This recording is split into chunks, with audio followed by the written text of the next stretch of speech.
Hello, folks. Today, I'm going to be sharing with you three things that make recovery from narcissistic abuse very, very difficult and what we can do about them. Some of the advice in this video will help coaches, counselors, and therapists as well in helping their clients to recover from narcissistic abuse. The advice in this video is designed solely for people who've suffered at the hands of emotional abuse from someone with narcissistic personality disorder, which is different in important ways to simply emotionally abusive relationships, which are awful in their own right. But narcissistic abuse is uniquely awful in ways that are relevant to how we recover. We've really got to get into the architecture of the personality disorder, of the effects of the abuse on the target in order to help the person who's been the victim of narcissistic abuse recover. So I'm going to share with you a cyber whiteboard. You know I love a whiteboard,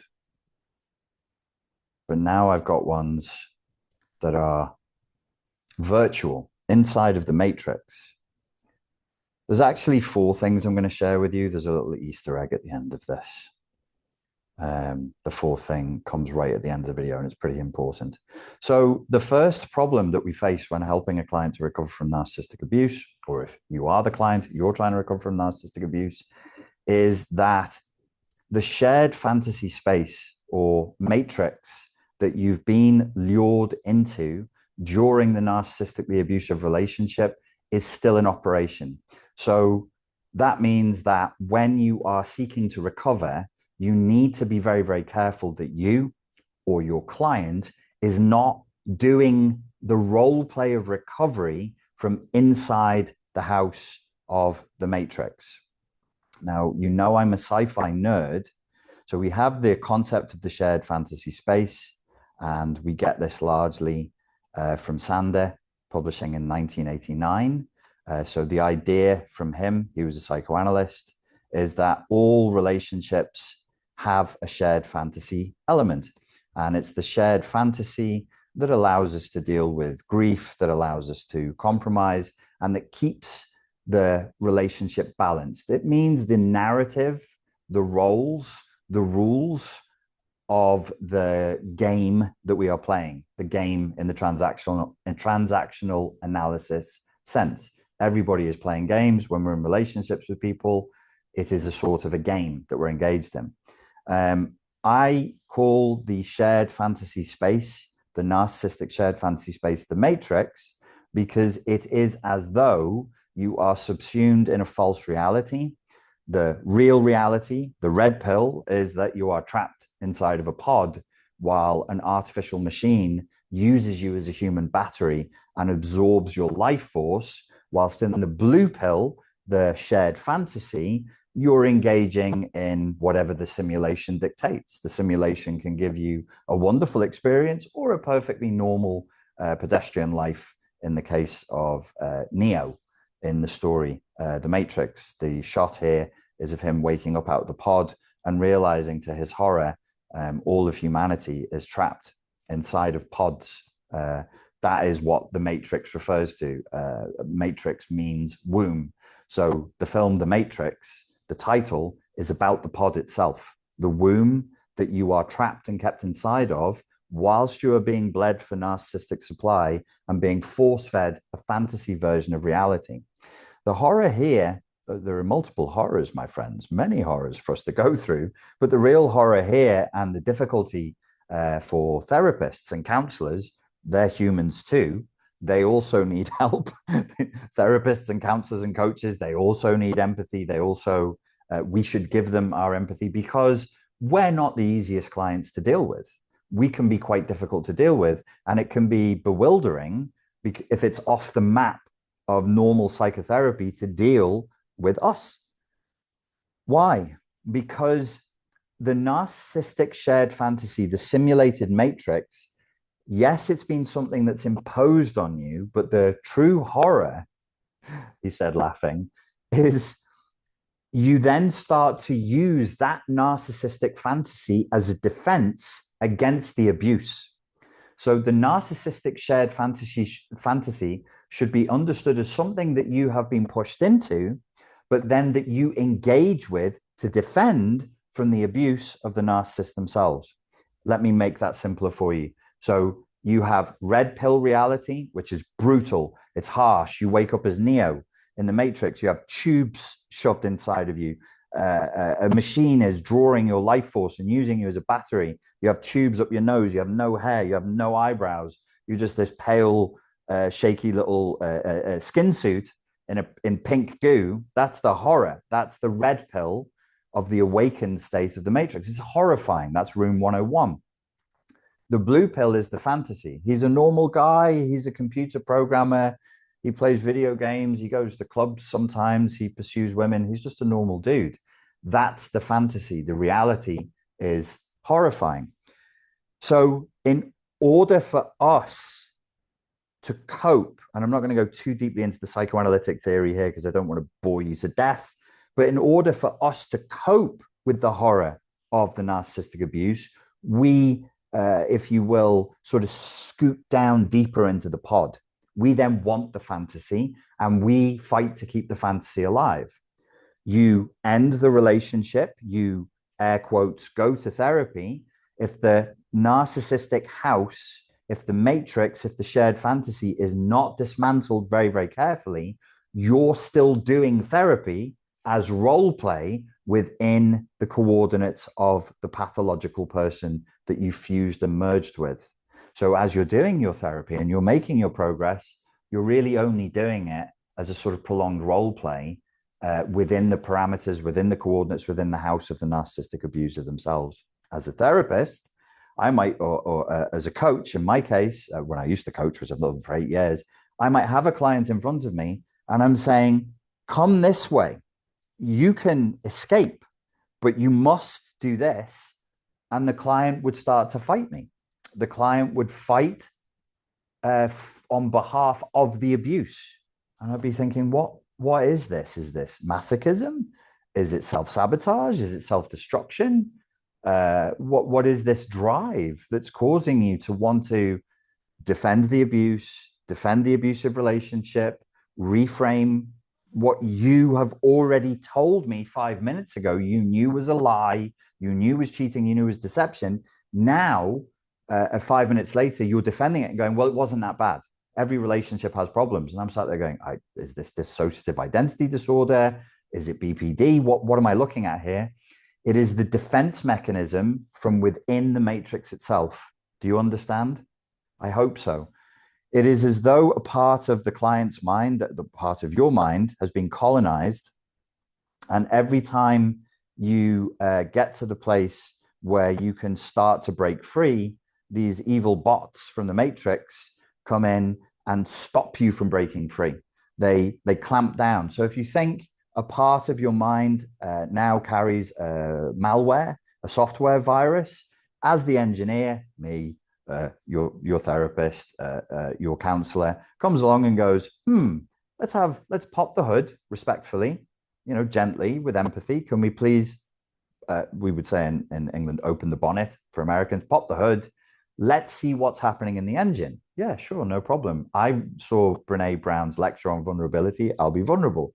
And you do that until they start to find, intuitively feel where the spyware, where the malware is, and start to gently move towards removing it. That's when the defense mechanism kicks in. So we have to be very, very careful. Also, here have compassion for yourself. Compassion for the client. You're suffering a lot because you know that this is happening on some level. You know that you're in a fight. It seems to be at times almost in a fight with yourself, and that's what generates all of the stress and a tremendous amount of the distress of narcissistically abusive relationships. Aside from the heartache, aside from the betrayal trauma, aside from what for some people, not always, can become a kind of complex post-traumatic stress response to being stuck in a scenario and constantly bound in double binds where you can't win. no matter what you do, you're wrong. No matter what you do, you're a bad object and you're going to be punished. You know that. So the authentic self is not dead. The authentic self is still there. But the narcissistic shared fantasy causes you defensively to defend against the abuse, to create a false self, a false self. And you'll be going, yes, I've heard of the false self, but that's the narcissist, not the target. No, we also generate our own false self. I work sometimes with Mark Vicente, who famously came out of the Nixium cult, if you saw the TV show The Vow. And he taught me, as part of his coming out of cult programming, and when he studied cult psychology, there is a book, it might be the book Bounded Choice, and I can't remember the lady's name who wrote it, but he described how there's a hypothesis that when one enters a cult, one develops a cult self. That is exactly what happens inside of a narcissistically abusive relationship. A cult is a narcissistic shared fantasy space that's just got more people in it. What we experienced is a cult of one. That's why I named the book A Cult of One. So when you have two parts of yourself that are in opposition, and they're fighting for two different versions of reality, two different truths, two different people in many ways, you feel this as an internal split, and that generates cognitive dissonance, which is experienced usually as tremendous somatic stress. Humans thrive on coherence. We do not do well with fractionation, which is why there's so much stress in the world today. Because generally speaking, especially in the Anglosphere for sure, we have a lack of coherence. Things don't make sense. The rules don't apply equally to everybody all the time. The narrative that we're living is breaking down, and it's stressful. It creates cognitive dissonance because I want my blue pill utopia to be true, but my authentic self is knocking on the door going, dude, the red pill horror reality is what's really going on here. And then you battle and you have this cognitive dissonance, which is, of course, exhausting. Many of these things are playing out at the unconscious level. To a certain degree, when you're engaged in a shared fantasy, you fuse and merge with the desires, the worldview, the hopes, the aspirations of the pathological person. You sort of carry their pathology for them in a certain sense as a vessel, and that doesn't give much space for your authentic self to be present or to be practiced.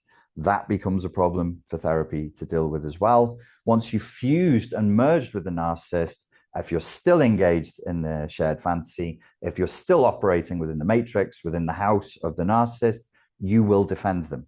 You won't want to, but you'll just find yourself being defensive of the relationship, of the pathological person, of the incidents that occurred.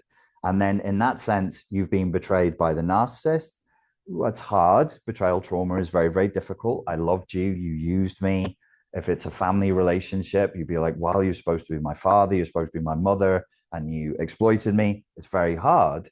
But the trauma of betraying oneself is much, much more difficult. So be compassionate. Have compassion for your therapists. We ain't the easiest clients on the block.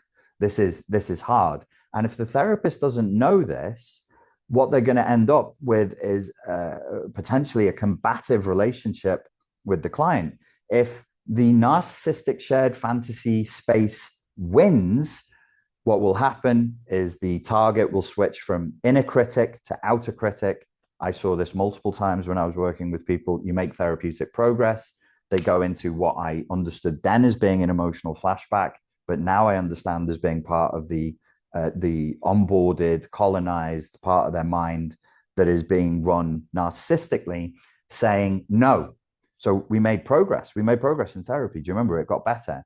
They go away. The inner critic switches to outer critic, and inevitably they say, this guy's not qualified. I think he's a charlatan. I don't think he knows what the fuck he's doing.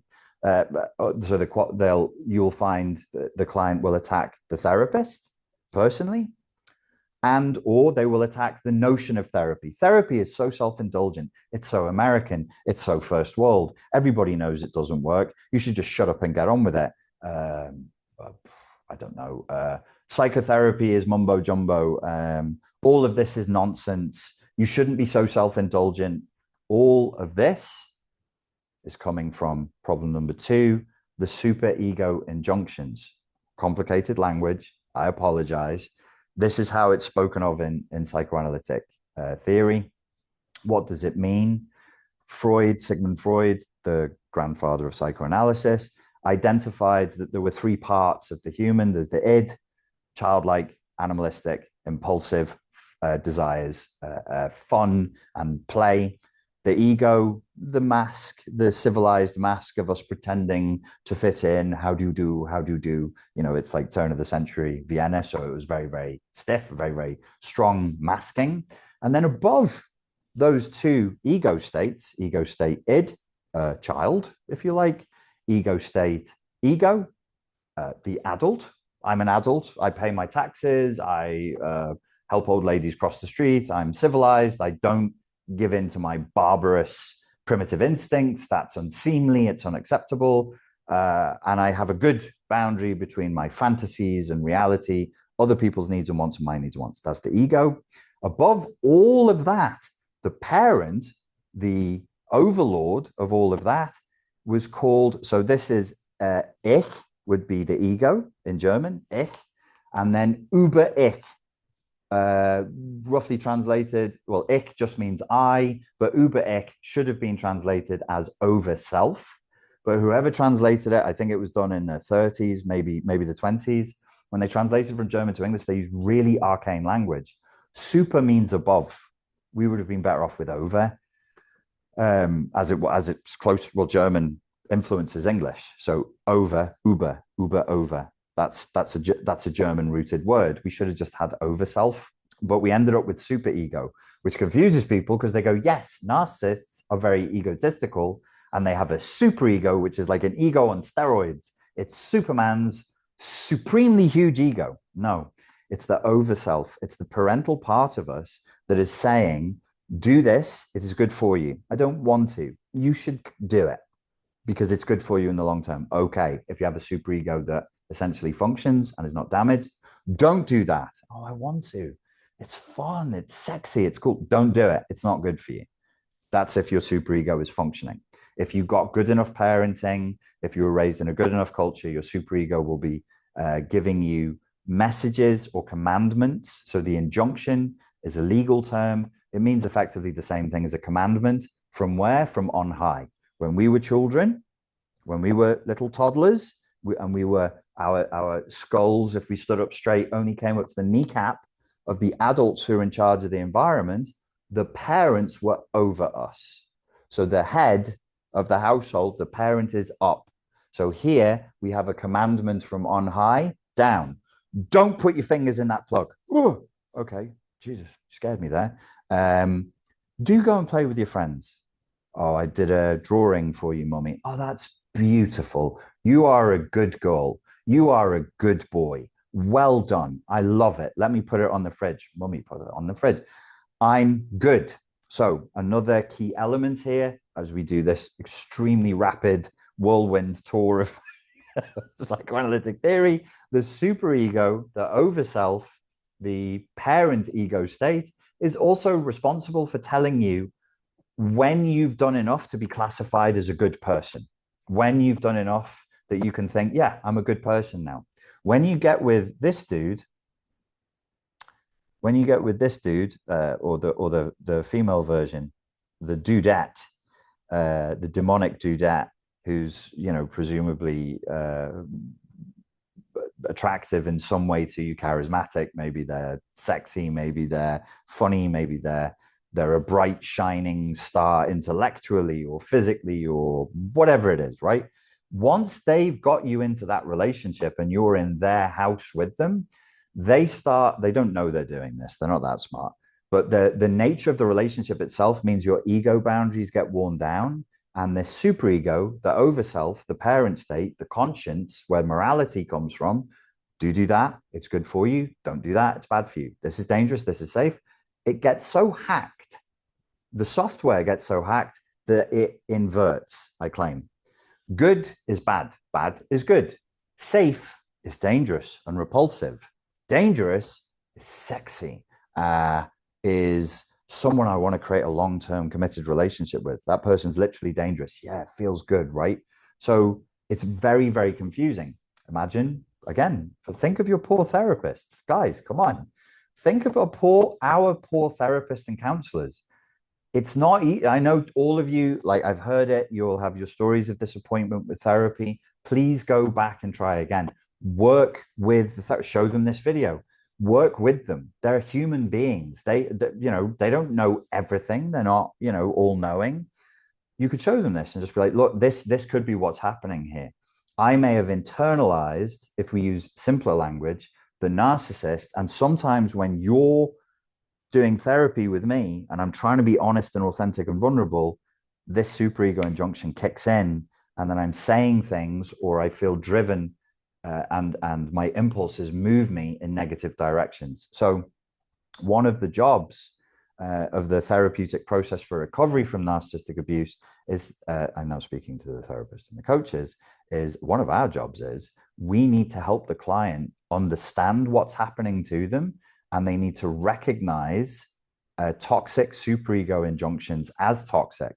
So the client is now fused.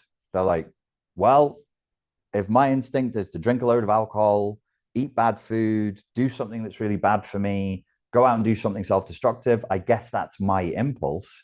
Now we can create a gap and say, okay, maybe instead of just going, oh, well, this is what I want to do, I'm going to do it, you can train them in new language. You can train them to think in a new way. You could train them to say, I notice there's a part of me that strongly feels compelled to do X, Y, Z. I wonder if that's really me. And then they can begin to resist it. So they recognize it, they resist it, they bring examples to therapy. On Tuesday, I had this impulse to do this. Did you do it, or did you manage to resist it? I kind of resisted a little bit. I didn't drink as much as I would have done. Little steps. In the house of the narcissist, when we leave, it's 2 steps forward, 1 step back. And that's fine. Good enough is good enough. It takes as long as it takes, but as long as we're all on the same map and we're all moving in the same direction, I'm very, very hopeful that this is a resolvable issue for the targets of narcissistic abuse. You must recognize where there is the conscience has been hacked and the values get inverted. One of our jobs then in the coaching therapeutic space would be to help the client reclaim their values, help the client regain their morality. So they have the boundary to say, I want to do that, but I know it's not safe. I know it's not good for me in the long term. So no, I'm not going to do it. This is the only way we can have genuine long-term healing, because you wouldn't want a client to be like, oh yeah, I got over, poorly. Ah, thanks, wonderful therapist. Thanks, coach. Nice one, coach. I got over him. And then 3 months later, they're back again because they found another Paulie, but this one's called Zach or whatever. You go from one abusive relationship with one woman, you think you've broken out, but you're still operating on the narcissist map. So you recruit another tyrant, another oppressor, another persecutor to continue the job of whoever was doing it last. It's a little bit complicated. I know, I apologize. But the more we can get our hands around this, the better chance we have of having really, really good results in the therapeutic context. So obviously the superego injunctions, they won't just be a voice. This is often whittled down to inner critic. Your inner critic is mean to you. It says you're stupid, you don't deserve love, and you'll never amount to anything. Yes, okay, that's part of it. But it's also, I claim, I don't know if it's, I know it's not the mainstream consensus. There may be qualified clinicians who agree with this. Let me know in the comments if there are. I think it also manages impulses and drives. So the decision, so that would mean, yes, you have an inner critic saying you're stupid, you're worthless. Yes, that comes from them, but it's also influencing your drives to do things and your impulses to do things and your narrative of how your life is going to work out. So I noticed with myself, and I noticed it with my clients 8 years ago when I used to coach, I would see people making very, very poor decisions in the 6 to 12 months after the narcissistically abusive relationship. And I'd be like, that's what I'd be like, oh, my client's doing that. I did that. What's that? That's this.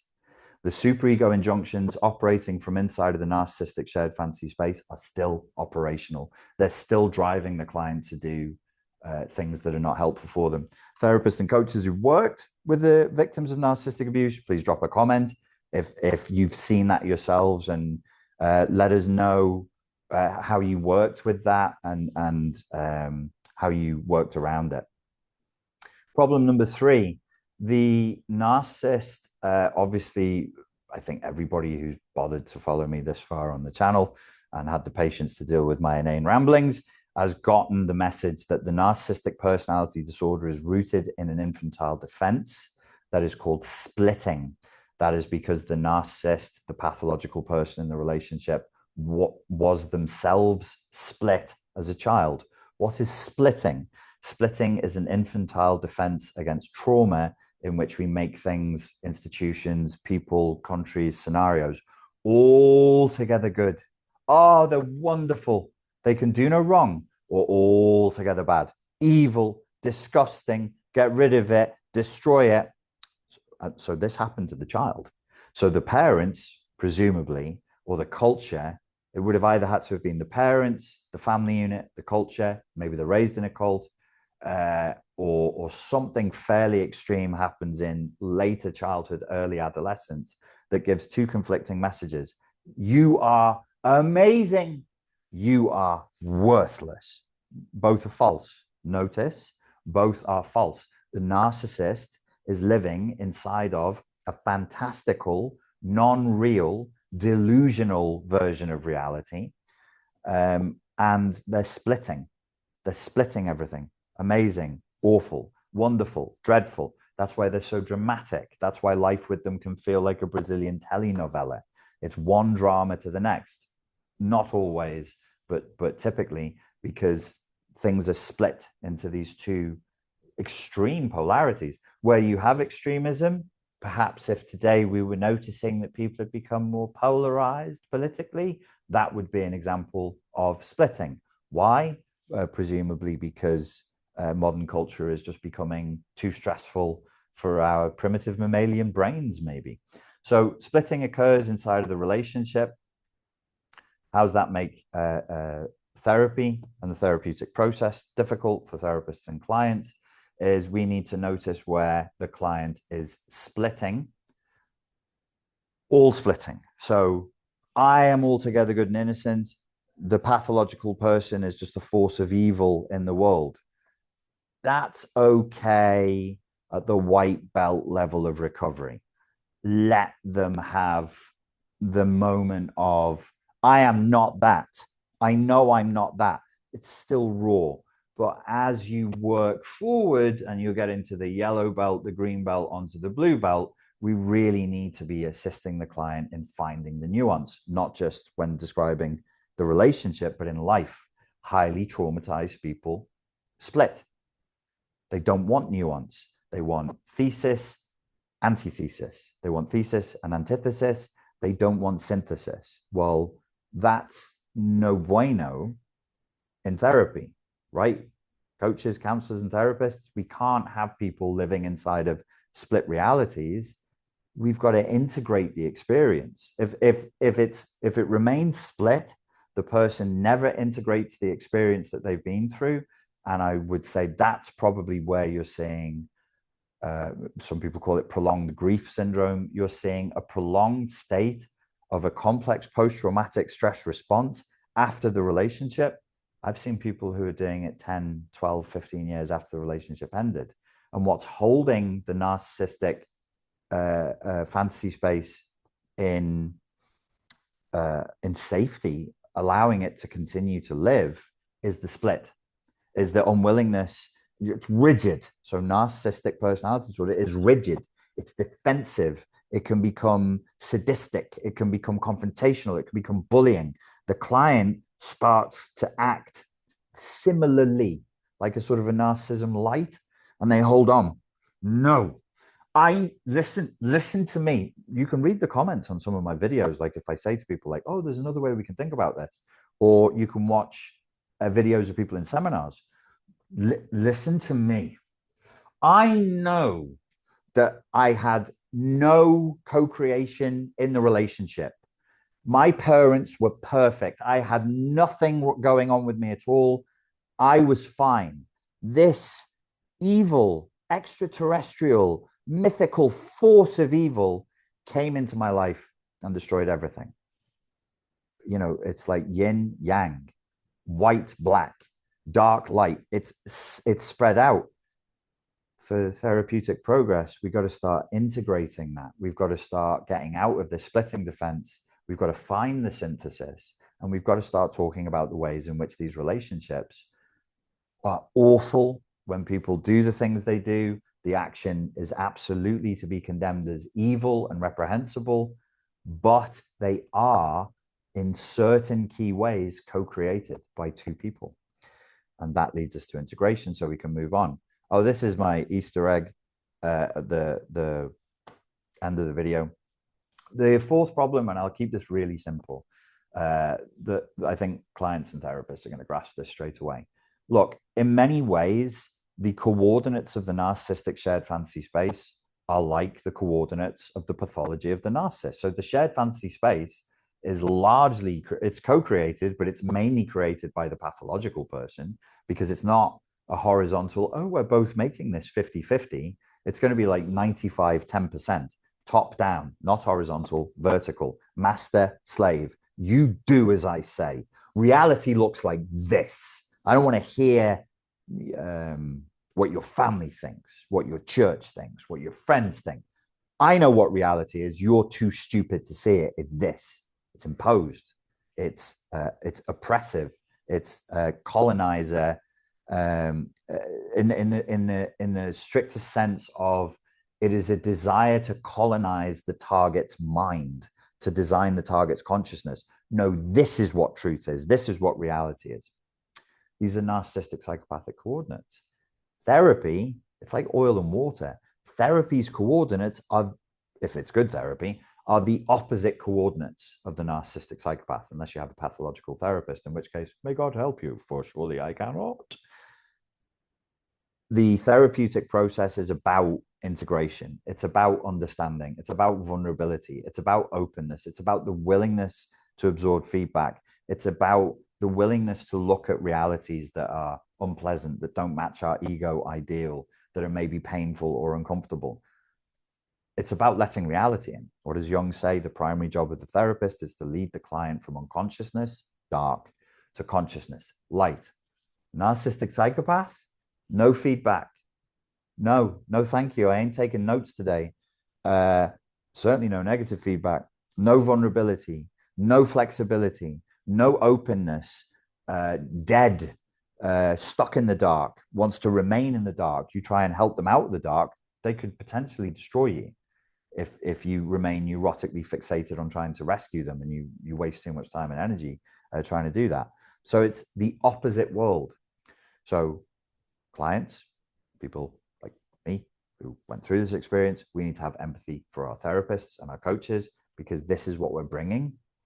And then for the therapists and coaches, the empathy to the client is, okay, maybe it's a little bit more complicated than I first thought. Maybe some of the things that I've said here, maybe it's meaningful, and I should look again and go, okay, I'm now dealing with a client, and I mustn't or maybe I shouldn't categorize them as being coming out of an unpleasant relationship and a bad breakup. Maybe I should treat them more like somebody who's been entrained and brainwashed inside of a cult of one.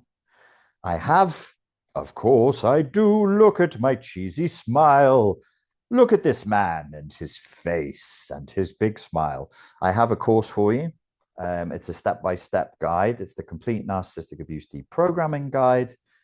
It's suitable for the targets of narcissistic abuse. It's suitable for therapists. If you are in therapy and you're the target, you've been the target of narcissistic abuse, and you get the course and you want to add your therapist, we will add your therapist and you can work on it. Your therapist can adapt to the techniques and the exercise in the course such that they work perfectly for you. The course is available to buy now. If you don't want to buy it outright, you can join our membership area. You'll see the pricing for that on the website. It's very, very reasonable. It gives you access to this course, which is currently 15 hours long, and I'm going to keep adding modules to it for the next 9 months. There's the community area where I'll be answering questions and doing live Q&As as of next week. And yes, it's all very good for you. If you want to recover from narcissistic abuse, you should consider this course. In this course, I treated it, instead of trying to speed things up, because I know people want things fast, I've just said, look, I can't give it to you fast. If I give it to you fast, you're going to miss stuff. There's no stone left unturned in this course. I'm imagining I'm delivering to somebody that I would coach through narcissistic abuse recovery, whilst making notes to therapists and coaches along the way for what to do. Narcissistic abuse is a nasty relationship. The therapeutic relationship can be an example of a good one. This is why I advocate and advise strongly that you do seek the help of a qualified, licensed mental health professional who is experienced and knowledgeable in narcissistic abuse and complex post-traumatic stress. Specifically, if you can find someone and you can have a good relationship with them, it's going to have a very, very positive impact on your recovery. Because if you don't have that good relationship after a nasty relationship like this, what can start to happen is you can self-isolate and you can internalize the idea that just people are bad.